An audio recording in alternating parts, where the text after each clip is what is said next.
النهارده عاملين حلقه من الاخر. صراحه تهيأ الشعب المصري كله والعرب كله بيحب المخللات.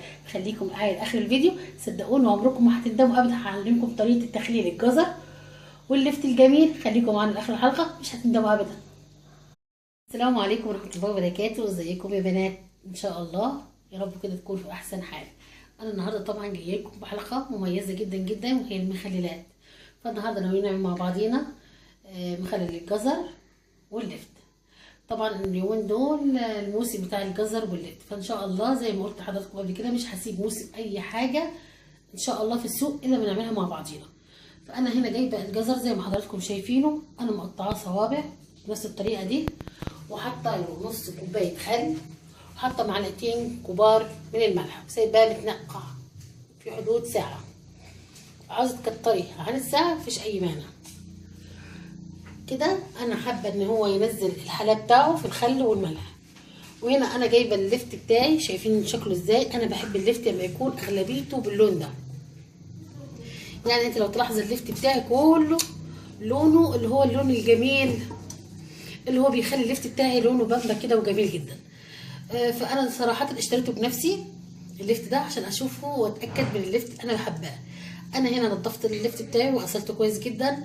لو عندك فرشه تنظيف الخضار، لو عندك ليفه بلاستيك مخصصها برضو لتنظيف الخضار بيتغسل بيها، بيكون في منتهى الجمال وجميل. وانا هنا مقطفاه ومقطعاه طبعا وخلاه في نفس الجمال ده.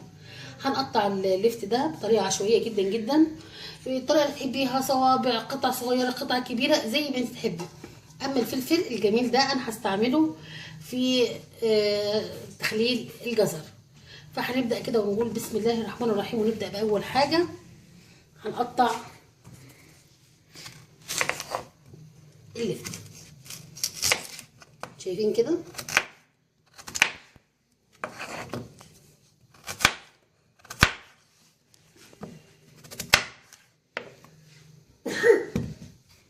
اللفت جميل جدا جدا، محبوب على فكره، انا من محبينه. لونه جميل كده، تحسيه موجود في البرطمان بتاعه، الميه بتاعته كده زي الشربات بالظبط. كمان فكرته عنه دايما يقولوا عليه ايه، زي ميه السلطه الحاره كده، يقولوا عليه ويسكي في المطاعم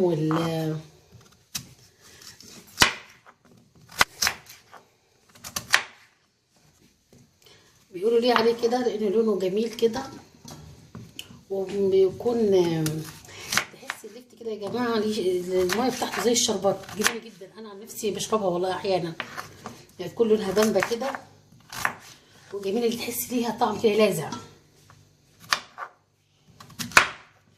وفي ناس لو اللفت بتاعها عارفاه مش هيكون بامبا، ما بيكونش اللون ده كتير فيه، بيجيبوا بنجر وبتقطعيه كده مكعبات وتحطيه في البرطمان بتاع اللفت، بيخلوهولك طبعا مش بامبا، هيخلوهولك فوشيا.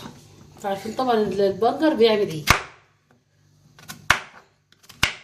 كده انا هقطع كل كميه اللفت اللي قدامي. انا مش عاوزه اطول عليكم لان الفيديو ده خايفه يكون طويل، لان فيه مخليات، فيه تظبيط في الملح والخل والكلام ده. اخلص التقطيع بتاعي وهرجع لكم تاني ان شاء الله. احنا قبل كده خلينا مع بعضنا الخيار، ومتفقين ان كل كوبايه ميه ليها معلقه ملح. فهنا الدور الميه ده فيه 5 كوبايات من الميه، وهحط 5 معالق كبيره من الملح.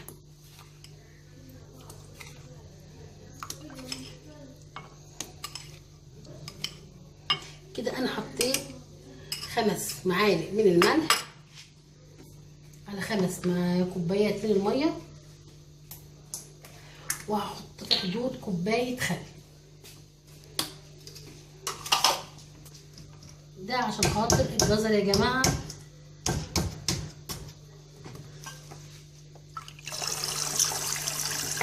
كده في حدود كوبايه خل.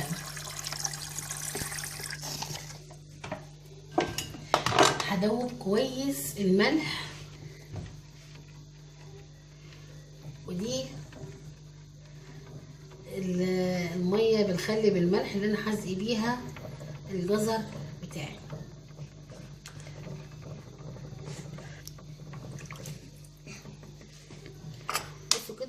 بس افضل مكان، هجيب اللفت وهحطه في البرطمان اللي انا ناويه اخلل فيه عشان ما ياخدليش مكان كده، ونلم الحاجه بتاعتنا.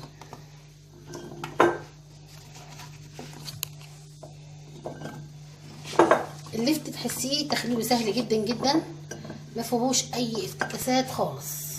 يعني هو ملح وميه، ومش بحط كمان فيه خل عشان خاطر ما يحدقش معايا ويمزز حله، لان هو بطبعه مزز مش بيحتاج خل ابدا. لكن البتنجان الجزر طبعا لازم خل يروحوا في الخل اللي هو الجزر. لكن اللفت انا مش هحط فيه اي حاجه، بس انا كده حطيته زي ما انتم شايفينه. وهنبدا نشوف الجزر بتاعنا اللي انا نقعاه في ملح وخل زي ما حضراتكم شايفين. هبدا احط الجزر بتاعي في البرطمان. عاوزاكم تاخدوا بالكم انا ناويه اعمل ايه. كده حطيت حبه من الجزر، شوفوني انا ناويه اعمل ايه. كده هجيب قرن فلفل حار وابدا اقطعه بالطريقه دي.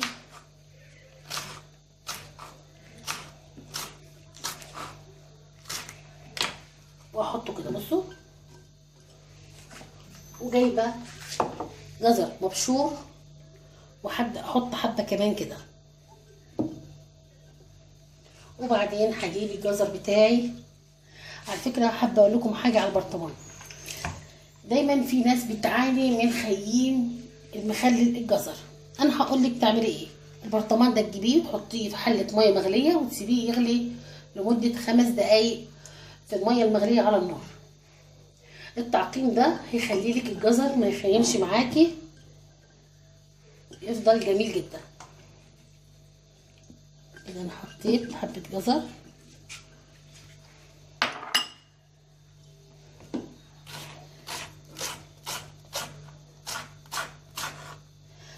انا طبعا مش هحط شطه لاني معتمده على الفلفل الحار بتاعي. وهحط الجزر المبشور بنفس الطريقه دي. وبعدين هحط الجزر اللي انا نقعاه في الميه والخل والملح. وما ننساش برضو النقطه بتاعه تعقيم البرطمان. كده انا مليت البرطمان كده كويس.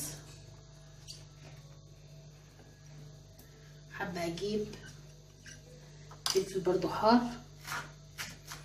احط له كده، هيخلي الموضوع بتاعي جميل جدا. وطبعا اديلك الملح بتاعي بالخل اللي انا عملته ومدوباه كويس جدا. هضيف الميه على قد ما يحتاج البرطمان. بصوا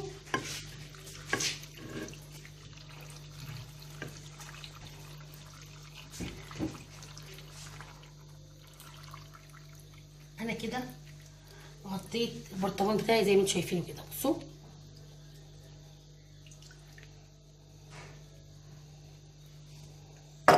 حابه تحط نقطتين زيت عشان خاطر ما يطلعش هوا منه، مفيش اي مانع.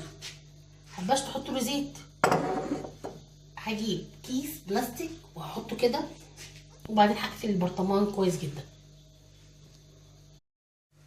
انا صراحه متاكده من غلق البرطمان بتاعي، بس عشان خاطر زياده التاكيد هنحط الكيس البلاستيك كده عشان نتاكد ان ما يخشلوش هوا خالص. وهنقفل بالطريقه دي.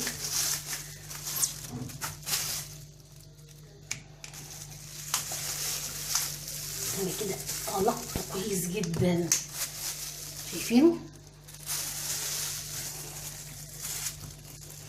انا كده ممكن اقصقص الفضلات دي على اساس ان ما تلخمكيش وانت ايه شايله. كده جميل جدا. اول برطمان خليه اهو كده هركنه.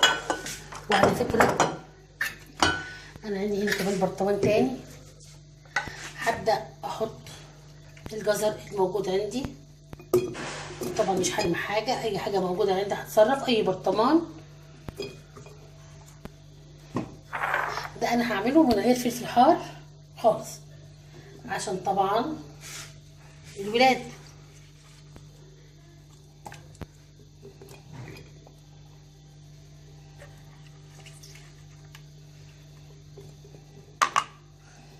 في دوب هحط فيه الجزر الموجود عندي، وكمان هحط الجزر اللي انا بشراه، ده بيكون جميل جدا على فكرة.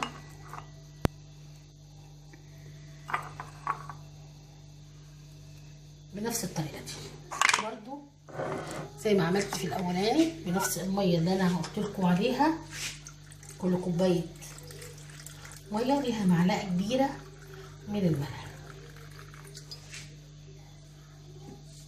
شايفين كده انا غطيت كويس جدا بالميه والخل والملح، وهقفله كده. انا لسه هجيب له كيس بلاستيك تاني وبرده هقفله بنفس الطريقه.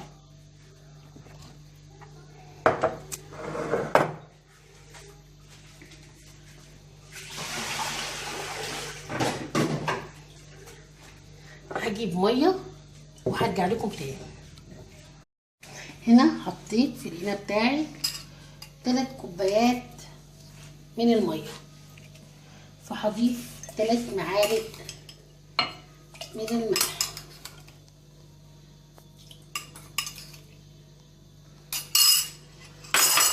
هضرب كويس جدا الملح بتاعي.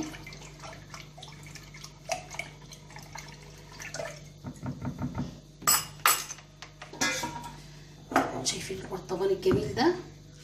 انا كده ساقع كويس، لان اللفت بطبعه بيهمد، يعني بيهمد تلاقيه كده ايه انخفض لوحده. فانت بتحطيه واللفت لحد النهايه.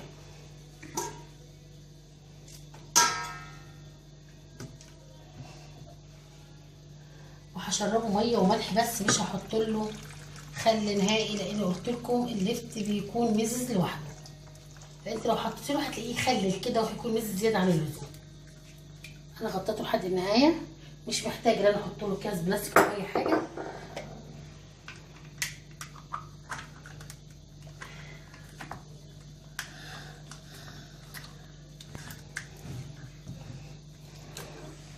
زي ما انتم شايفينه كده.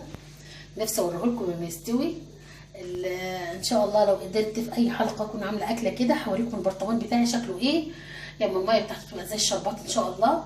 والجزر تفتحي عليه بعد من 5 ايام لاسبوع، تقدري تشوفيه هيكون ايه معاكي. ان شاء الله هيكون جميل جدا جدا.